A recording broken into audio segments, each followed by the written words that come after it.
Chapter 3. Now the serpent was more subtle than any beast of the field which the Lord God had made.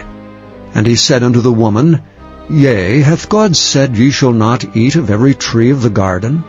And the woman said unto the serpent, We may eat of the fruit of the trees of the garden, but of the fruit of the tree which is in the midst of the garden God hath said, Ye shall not eat of it, neither shall ye touch it, lest ye die.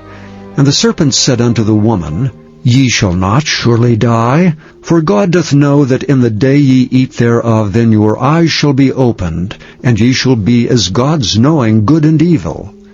And when the woman saw that the tree was good for food, and that it was pleasant to the eyes, and a tree to be desired to make one wise, she took of the fruit thereof, and did eat, and gave also unto her husband with her, and he did eat. And the eyes of them both were opened, and they knew that they were naked, and they sewed fig leaves together, and made themselves aprons. And they heard the voice of the Lord God walking in the garden in the cool of the day, and Adam and his wife hid themselves from the presence of the Lord God amongst the trees of the garden. And the Lord God called unto Adam, and said unto him, Where art thou? And he said, I heard thy voice in the garden, and I was afraid, because I was naked, and I hid myself. And he said, Who told thee that thou wast naked? Hast thou eaten of the tree whereof I commanded thee that thou shouldst not eat? And the man said, The woman whom thou gavest to be with me, she gave me of the tree, and I did eat. And the Lord God said unto the woman, What is this that thou hast done? And the woman said, The serpent beguiled me, and I did eat. And the Lord God said unto the serpent, Because thou hast done this, thou art cursed above all cattle, and above every beast of the field. Upon thy belly shalt thou go, and dust shalt thou eat all the days of thy life. And I will put enmity between thee and the woman, and between thy seed and her seed. It shall bruise thy head, and thou shalt bruise his heel.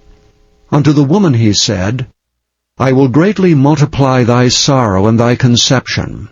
In sorrow thou shalt bring forth children, and thy desire shall be to thy husband, and he shall rule over thee. And unto Adam he said, Because thou hast hearkened unto the voice of thy wife, and hast eaten of the tree of which I commanded thee, saying, Thou shalt not eat of it. Cursed is the ground for thy sake. In sorrow shalt thou eat of it all the days of thy life. Thorns also and thistles shall it bring forth to thee, and thou shalt eat the herb of the field. In the sweat of thy face shalt thou eat bread, till thou return unto the ground. For out of it wast thou taken, for dust thou art, and unto dust shalt thou return. And Adam called his wife's name Eve, because she was the mother of all living. Unto Adam also and to his wife did the Lord God make coats of skins, and clothe them. And the Lord God said, Behold, the man is become as one of us, to know good and evil. And now, lest he put forth his hand, and take also of the tree of life, and eat and live forever.